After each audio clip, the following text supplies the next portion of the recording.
En este vídeo vamos simplemente a mencionar ejemplos de actividades de aprendizaje cooperativo.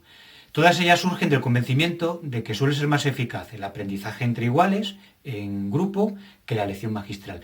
Lo que necesitamos simplemente es convertir nuestras explicaciones en actividades cooperativas, casi nada. Espero que estos ejemplos te sirvan de inspiración.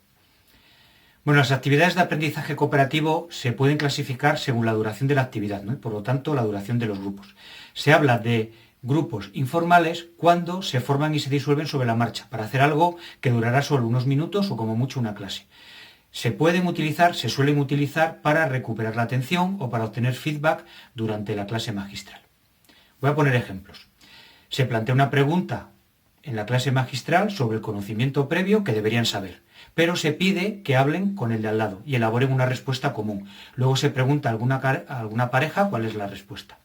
También ayuda el plantearlo como un concurso, elaborar una lista en grupo lo más larga posible de los conceptos relacionados que se recuerden, los modelos que explican algo, los autores que han tratado el tema, los dispositivos que valen para no sé qué. Bueno, esto dependerá de cada asignatura.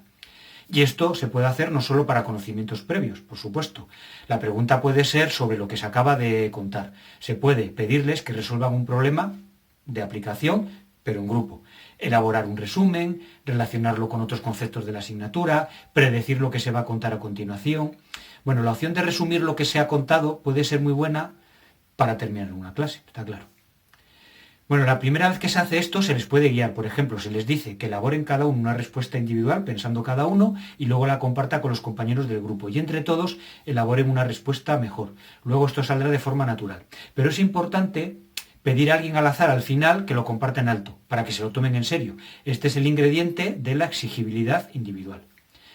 Ahora que estamos hablando de pequeñas actividades cooperativas para complementar la clase magistral, quería señalar que la típica interrupción del profesor preguntando algo solo suele involucrar a un grupo muy reducido de estudiantes, los más participativos. Mientras él o ella habla, el resto permanecen totalmente pasivos. Es mejor formular la pregunta, pedirles que formen parejas y que compartan sus respuestas entre ellos. Así van a generar una respuesta común de mejor calidad. Y esto se puede hacer sucesivamente. Estos estudiantes pueden buscar a otros estudiantes de otras parejas y compartir e ir reformulando las respuestas sucesivas.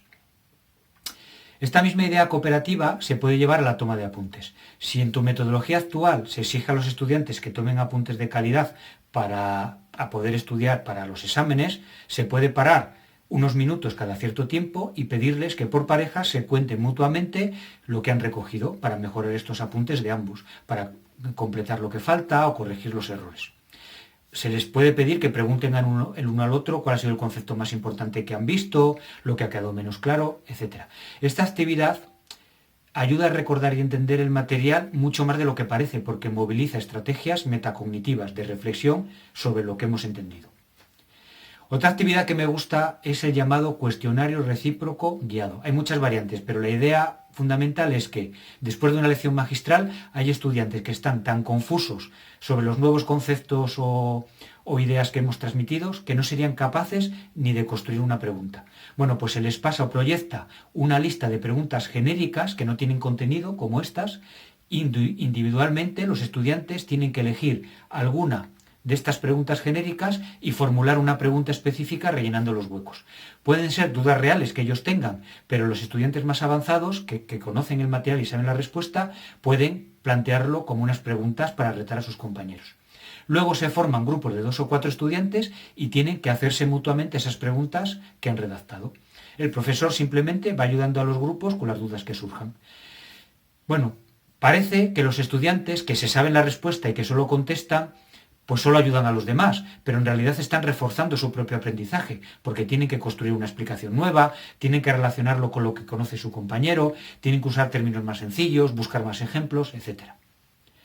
Bueno, otra idea interesante para finalizar una clase es el resumen de un minuto, el One Minute Paper, que es escribir en parejas una frase con lo más importante que han aprendido y las cuestiones que todavía siguen sin respuesta.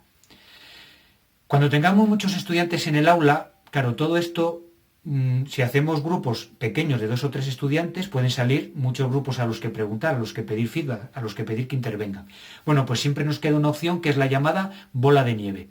Es decir, que vayan interviniendo, pero únicamente los grupos que pueden aportar algo diferente o adicional a lo que ya han dicho los grupos anteriores. Bueno, hemos hablado hasta ahora de grupos informales rápidos. Se habla de grupos formales cuando se les asigna una tarea que puede durar desde una clase hasta varias semanas. Por ejemplo, un tema completo. El extremo serían los grupos cooperativos base, que se forman al principio de la asignatura y se mantienen durante toda ella. Estos grupos de más larga duración se prestan a metodologías como el aprendizaje basado en proyectos, por ejemplo, que permite abordar cooperativamente objetivos de aprendizaje más ambiciosos y es más enriquecedor el hacerlo así en grupo. Las actividades para estos grupos formales o base pueden tener más calado. Un ejemplo es el puzzle de Aronson, que ya hemos comentado, que puede sustituir totalmente a la clase magistral. Otra actividad cooperativa interesante pretende que afloren los conocimientos previos de los estudiantes al empezar cada tema, que esto es muy interesante, porque les ayuda a organizar su pensamiento y a clarificar sus expectativas. Y esto se puede hacer cooperativamente. Antes de empezar cada tema, se les pasa a estos grupos formales o base un listado del material o de conocimientos previos que tienen que recordar, que son importantes para abordar ese tema. Y se les pide que elaboren un trabajo conjunto, que puede contener pues un resumen introductorio, una definición de los conceptos importantes que hay que tener claros, algún aspecto teórico importante, algún aspecto práctico, qué tipo de conocimiento nuevo se necesita para avanzar, no sé, eso dependerá de cada asignatura en particular. Luego se les pide a cada estudiante individualmente que elabore una lista de preguntas sobre el contenido del trabajo, una especie de examen a los demás. En clase se juntan y por parejas, de forma alternativa, se preguntan mutuamente esas preguntas que han redactado. El papel del profesor es meramente moverse por las diferentes parejas de pregunta-respuesta, dando realimentación y resolviendo dudas. Esto es un sustituto de la mítica frase esa de, bueno, como todos recordaréis del tema 1 que expliqué hace 2 meses, que no se acuerdan. Bueno, pues esto lleva más tiempo que decir la frase, pero realmente lo acabarán recordando. Bueno, hay muchas más posibilidades. Si realmente tienes curiosidad, en el material del curso hay un artículo publicado por Joan Domingo y otros que lista más de 40 tipos de actividades y explica alguna de ellas.